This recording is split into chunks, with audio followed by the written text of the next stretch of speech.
viva! Viva! IDPS viva! Viva! Fédération Lubumbashi viva! Viva! Déclaration de l'IDPS Tshisekedi, Fédération de Lubumbashi 1, Lubumbashi 2 et Lubumbashi 3.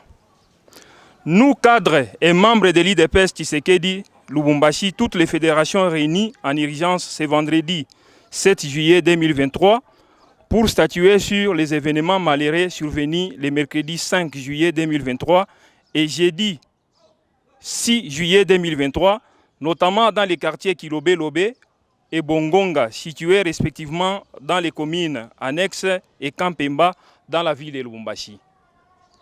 Ces événements malheureux causés par l'INAFEC endeuillent pour la énième fois les membres de notre parti, et cela sous la barbe des autorités politico-administratives et policières de la ville.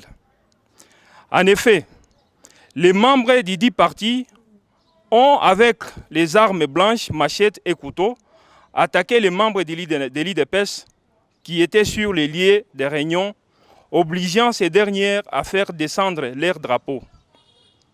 Nous tenons à dénoncer les comportements de l'actuel ministre provincial de l'Intérieur et membre de l'INAFEC qui, au lieu de jouer à l'apaisement, aurait influencé ses militants à s'attaquer à l'IDPS. Pour preuve, après son passage, les membres de l'INAFEC se sont vus renforcés et motivés pour aggraver la violence au point de causer mort d'hommes et plusieurs blessés abandonnés à leur titre sort dans les centres de santé d'Infortime. Et ceci pour des intérêts obscurs et dangereux pour le pays. Cependant, nous avions constaté avec regret qu'après la mort de l'honorable Kyungwa Kumanza, affectueusement appelé Baba et sentinelle du Katanga, des restes mémoire, une guerre de leadership s'est installée dans l'espace Grand Katanga pour son remplacement. En conséquence, certains leaders politiques instrumentalisent l'INAFEC pour faire asseoir leur leadership, et cela au prix des billets verts, et d'autres pour saboter les institutions de la République et saboter les processus électoraux en cours ayant perdu toute crédibilité dans la population. Ces autorités sont entre autres les sapeurs-pompiers, dont tous ceux qui sont en train de vivre comme événement dans la ville de Lubumbashi et ses environs. Nous relevons également sur les 6 personnes de l'INAFEC arrêtées lors de ces événements, dont 2 sont restés en détention et 4 relâchés sans aucun procès organisé, simplement dans les buts d'effacer les traces. Constatons amèrement qu'à chaque attaque des paisibles citoyens par l'INAFEC, ces dernières ont toujours fait usage de machettes neuves sans que cela n'inquiète aucunement les autorités politico-administratives et policières pendant que l'insécurité bat son plein dans la ville. N'est-ce pas une complicité?